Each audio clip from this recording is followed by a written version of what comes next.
Welcome to the Evolution of Man. This series challenges the version of manhood many of us inherited. The silence, the pride, the emotional distance.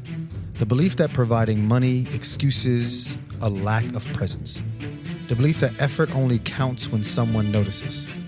Men have grown, but many of us are still carrying values built for survival, control, and performance. Values that limit how we show up with the women, with partners, with children, with ourselves. Part 1 turns the mirror towards men. This is where we confront the ego, the excuses, the surface level healing, the emotional gaps we keep asking our families to accept. So you may believe the cards are stacked against you. You may believe change takes too much time. You may believe this is simply who we are. But it is what it is often what we say when accountability feels harder than staying the same. So this series is not here to shame men. This series is here to challenge men who know their families deserve more.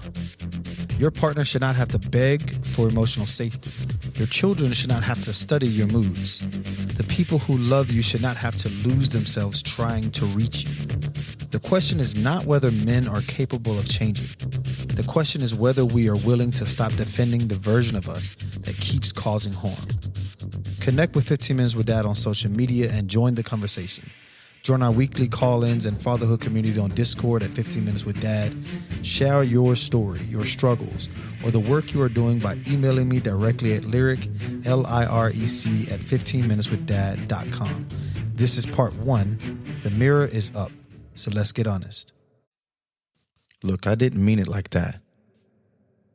That's just how I was raised. Look, I am trying. At least I'm here. Look, I worked so hard. Bro, I was tired. Look, at least you know my heart. You know what I'm trying to do. Look, I am better than most men. You ain't gonna find nobody out there like me. Look, I never had anybody to teach me those things. Look, I only reacted because you pushed me. But I said sorry already. Look, I'm just being honest. Does any of that sound like you? Does any of that sound familiar? Have you said any of those things that I mentioned? Those sentences might contain some form of truth. They might also protect you from changing. An excuse is not always a lie, but sometimes an excuse is a truth used at the wrong time. You were tired. You were stressed. You did grow up that way. You are trying. You do work hard. You did not mean harm. You may be better than the man you used to be. The question is not whether your reason is real. The question is whether your reason has become a shield. Because if every harmful pattern has a reasonable explanation, then your family will keep receiving harm while you keep feeling understood by yourself. Good intentions can explain where you started. They do not prove where you are willing to go. Welcome back to another episode of 15 Minutes with Dad. I am Lirec Williams. This is episode 5 of the Evolution of Man. The title of this episode is Excuses Men Use, Why Good Intentions Are Not Enough. This episode closes part 1, the mirror of the entire Evolution of Man series. Episode 1 examined the man you inherited. Episode 2 examined ego as armor. Episode 3 examined emotional escape. Episode 4 examined control disguised as leadership. Today, we examine excuses. This is where mirror gets personal. Because most men do not wake up saying, I want to hurt my family. Most men don't wake up saying, I want to be emotionally unavailable. I want to make my partner feel alone. I want my children to feel unsafe. I want to repeat those terrible patterns I hated. I want to avoid accountability. Most men believe they are doing the best they can. Some are. Some are doing the best they can while refusing to the support, the humility, structure, and honesty required to do better. That distinction truly matters. Doing your best does not mean no one gets to tell you the truth. Doing your best does not erase the impact. Doing your best does not automatically create trust. Doing your best should include learning what your best is costing the people around you. And this episode is not about calling men bad. It's about helping men stop using reasons as hiding places. And it's time for us to do the work, truly. Let's talk about why excuses feel so protective. Excuses protects your identity. That is why they come out so quickly. Someone names a hurtful pattern, your body feels exposed. Your mind starts building a defense. You reach for context, you reach for history, you reach for effort, you reach for comparison, you reach for your intention. The excuses say, please see me as good. Please understand why I did this. Please do not reduce me to this moment. I'm bigger than this. Please do not shame me. Don't make me feel like my father. Do not make me feel like I failed. Those needs are normal. They are human. Men often use excuses because we are trying to protect ourselves from shame. And the problem is the person in front of us is usually asking for one thing: accountability. Not self-destruction, not humiliation. It's not a trial. Just accountability. They want to know if their pain matters enough for you to change. When you lead with the excuse, they often hear, my explanation matters more than your experience. That is how a true statement becomes emotional damage. You're failing to validate the person in front of you. But there's a difference between reason and excuse. A reason would provide context. An excuse avoids ownership. A reason says, look, I was exhausted and I still should not have spoken to you that way. An excuse says, I was exhausted, so you should understand why I spoke to you that way. You see the difference? A reason says, I grew up in a home where yelling was normal and I am responsible for changing that pattern. An excuse says, look, that's just how I was raised. You get the patch. I did not mean to hurt you, and I understand my behavior still hurt you. An excuse would say, I did not mean it like that. A reason says, I am trying and I see my effort still needs consistency. An excuse, I'm trying, so stop bringing it up. Like you're doing too much. You keep harping on it. A reason moves toward repair. An excuse asks the other person to lower the standard. That's the difference. Now let's go down these excuses and talk about them. Let's start with I did not mean it. It's one of the most common defenses in relationships.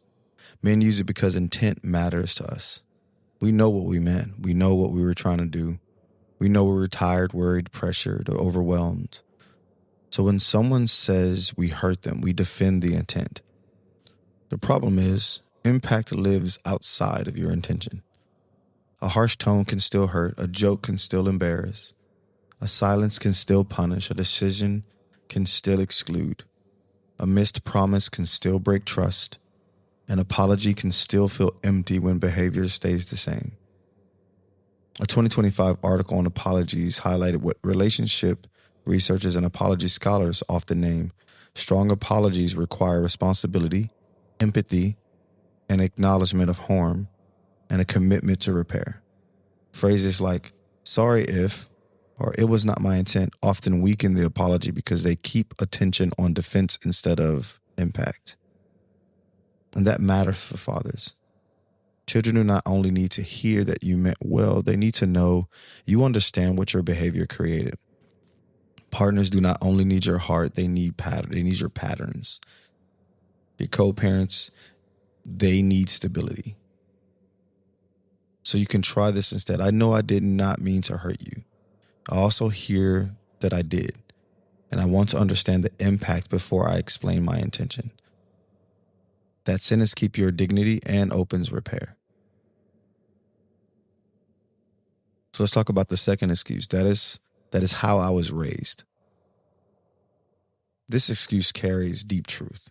Many men inherited emotional silence, harsh discipline, control, anger, shame. religious pressure, cultural pressure, gender roles, survival thinking, provider pressure, avoidance, fear of a vulnerability. And if you grew up inside those patterns, they shaped you. They deserve some kind of compassion. They do not deserve permanent authority over your home. That is how I was raised explains your starting point. It cannot become your finish line. Your children should not be required to heal from the same patterns you never questioned. Your partner should not be required to adapt to wounds you refuse to address. And your co-parent should not be required to communicate with the unhealed version of every adult who hurt you.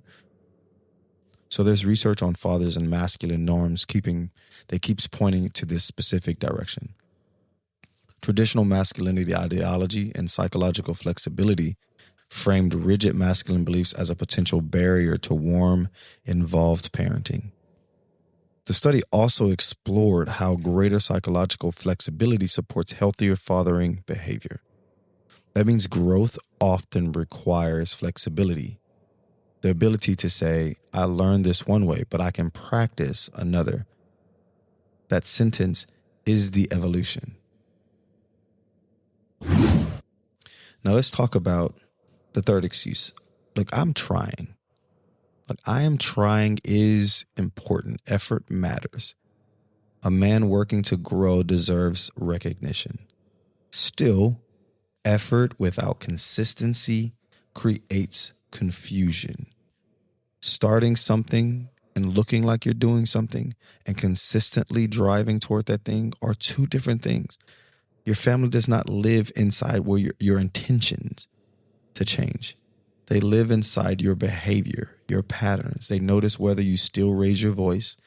They notice whether the apology leads to a different response. They notice whether you listen for a week, then return to old patterns. They notice whether therapy gets mentioned but never scheduled.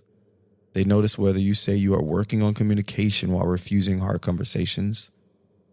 They notice whether you are present when things are easy and unavailable when discomfort arrives. Trying becomes trustworthy when it becomes visible. Visible effort sounds like, look, I scheduled the appointment. I wrote down the pattern. I came back after the pause. I apologized without defending myself. I asked our child what repair would look like. I changed the routine, followed through, asked for help before I reached my limit. I caught myself and corrected my tone. I did not get it right, but I returned faster this time. That is trying, people. And that is the trying that people can feel. Let's go to the fourth one. At least I am here. This one sounds small, but it carries so much weight. At least I'm here. Some fathers say this because they compare themselves to absent men. They know men who left, men who ignored their children, men who paid nothing, men who abused, who abandoned, men who never called, who never tried. If you stayed, that matters. If you provide, that matters. If you show up, that also matters. Yet presence is more than location. Because a father can physically be present and emotionally absent.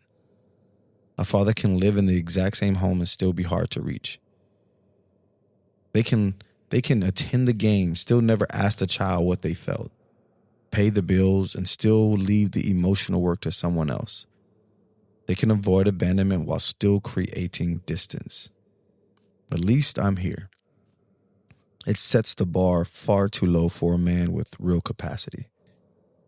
Your child deserves more than your comparison to the worst example out there. Your partner deserves more than gratitude for your basic presence. Your family deserves your growth, not only your attendance. So a father's presence matters most when it becomes engaged, responsive, and emotionally safe. Let's talk about excuse 5. I work hard. We hear this a lot. This excuse shows up in marriages heavily, co-parenting, and fatherhood. I work hard. Yes, you do. And work matters. The provision matters. Pressure is real. Bills are real. Responsibilities are real. Many fathers carry heavy loads quietly. Respect that. But now tell the whole truth. Work does not replace communication, affection, emotional repair, does not replace co-parenting maturity, does not replace listening, does not replace patience with your children, does not replace partnership.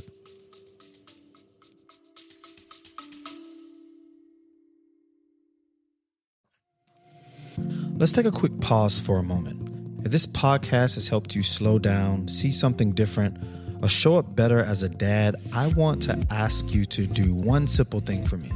Take a second and rate 15 Minutes with Dad on whatever platform you're listening on right now. Those ratings help this work reach more fathers who are trying to do better, more men who are trying to be greater in their families' lives. And if you're having a meaningful moment, an awesome conversation with your kids, a breakthrough, or even a hard lesson that you're learning and want to share it on social media and tag us at 15 Minutes with Dad. And I read them. They matter a lot to me. And they remind other dads they're not doing this alone. All right? Let's get back to it.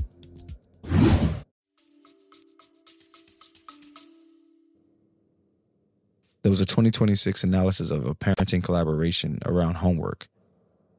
Described physical, cognitive, and emotional labor inside the family life.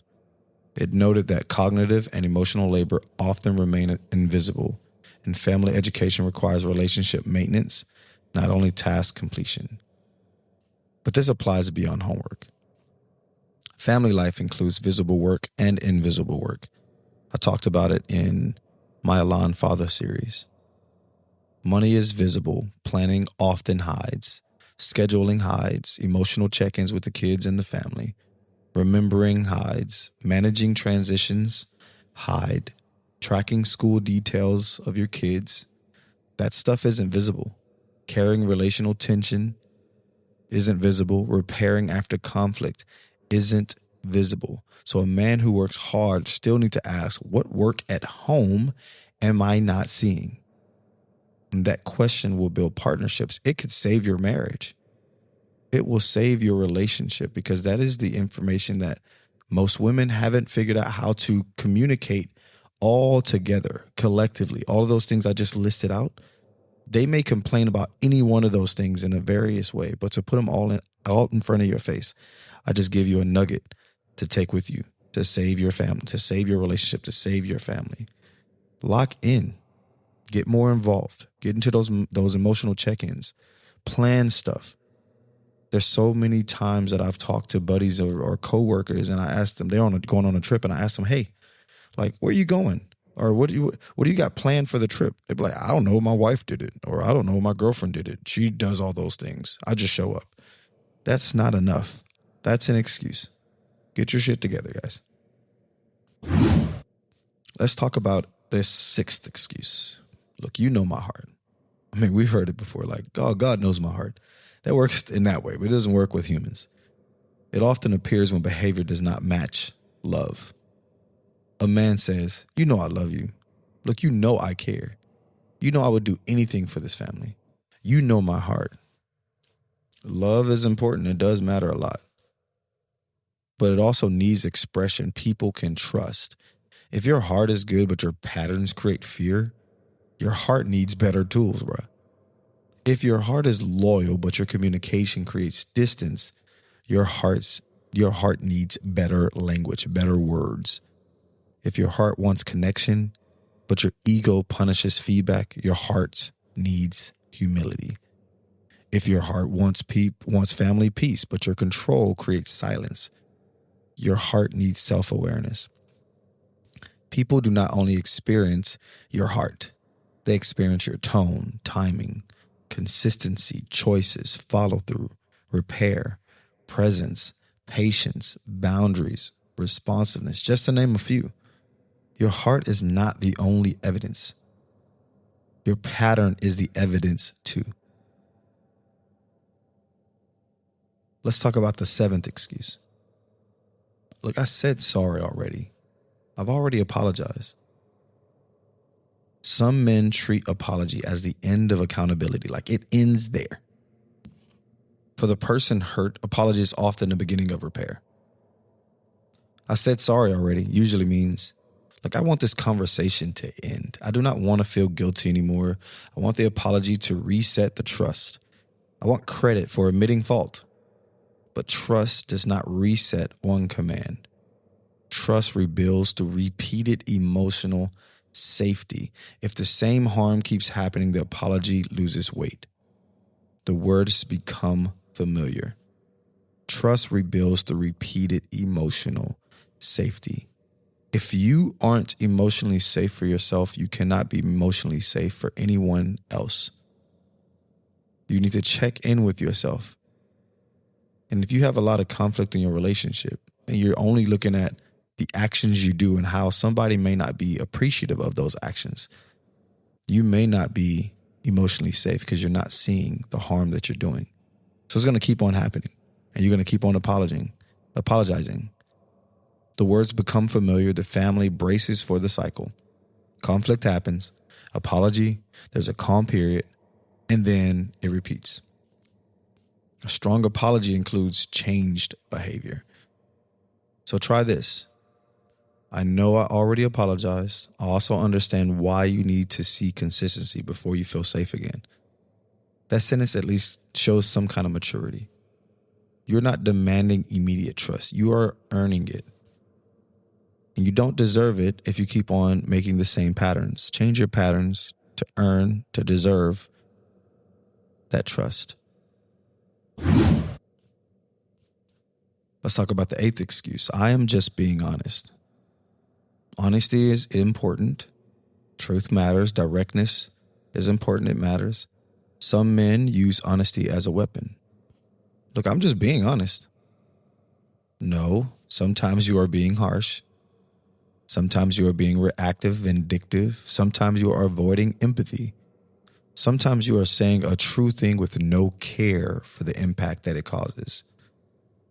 A 2026 Time article on honesty in relationships emphasized that honesty requires empathy, self-awareness, context, and relational intent. Blunt honesty delivered without care can trigger defensiveness and damage connection. Honesty without compassion can become cruelty. Compassion without honesty can become avoidance. Mature communication needs both honesty and compassion.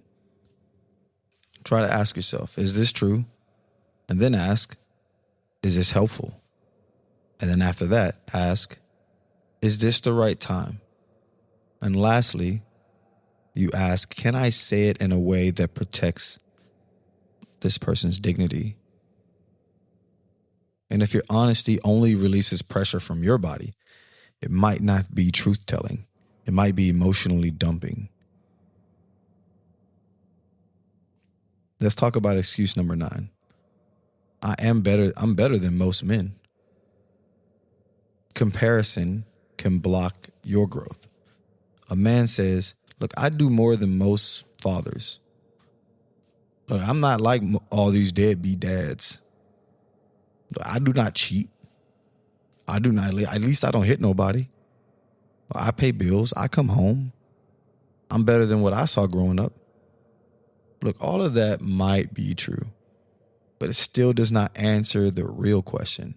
Are you becoming the man your family needs now?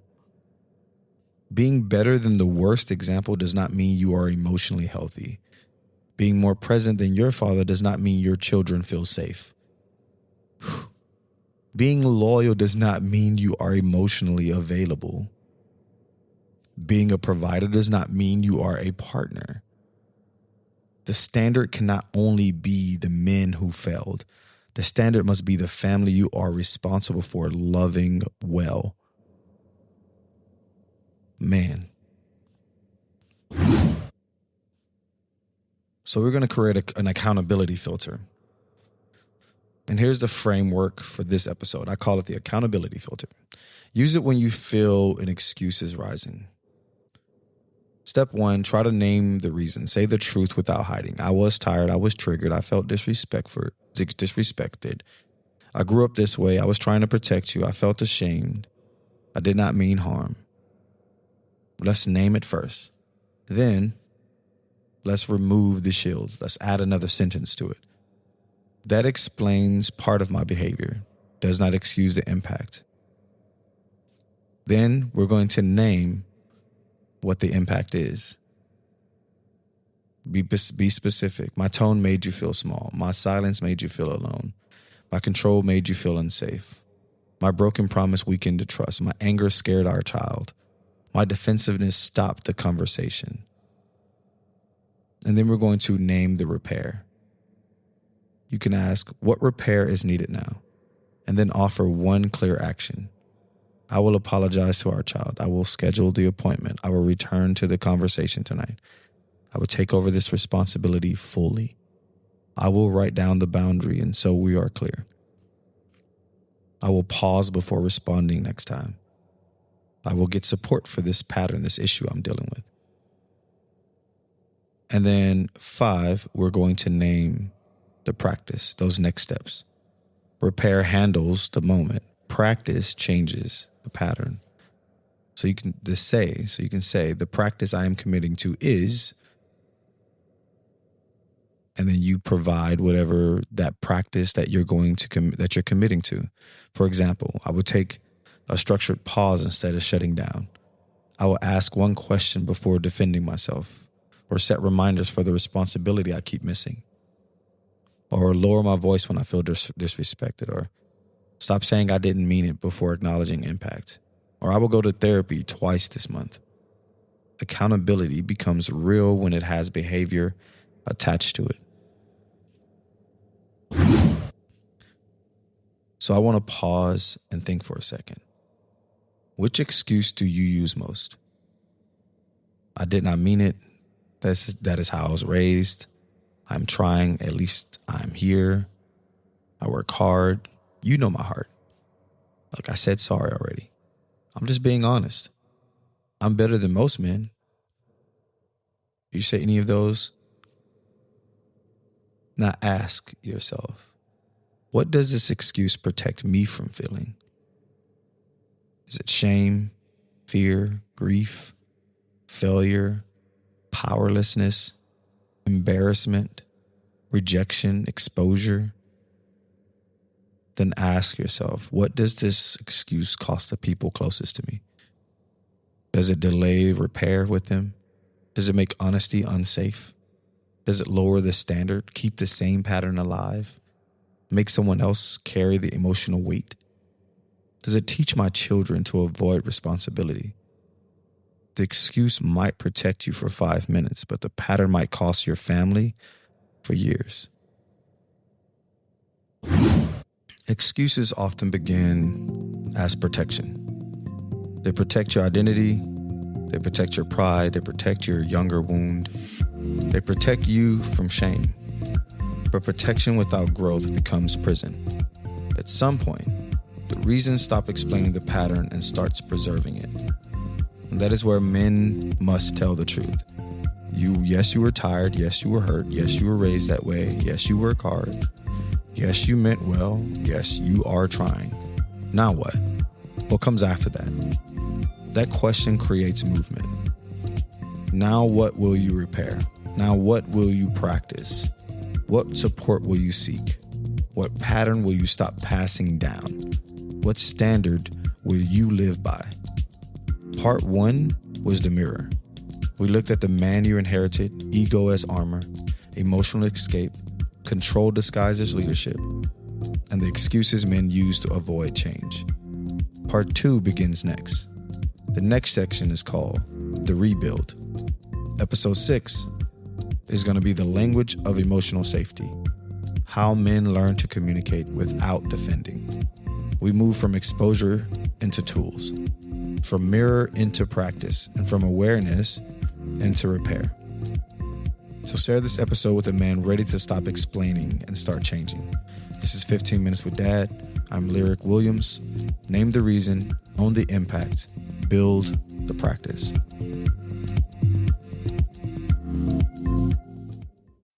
Before you move on, let's pause here, because growth doesn't happen in the listening. It happens in what you choose next. So you don't need to change everything. You don't need to be perfect. You just need to be present. Stay present long enough to practice something different. So carry this into your home, into those small moments, the hard conversations, and the quiet decisions no one applauds. That's where fatherhood is built. And if something here resonated, let it become action. Let it become consistency, or become the way that you lead. Because this is how trust is formed.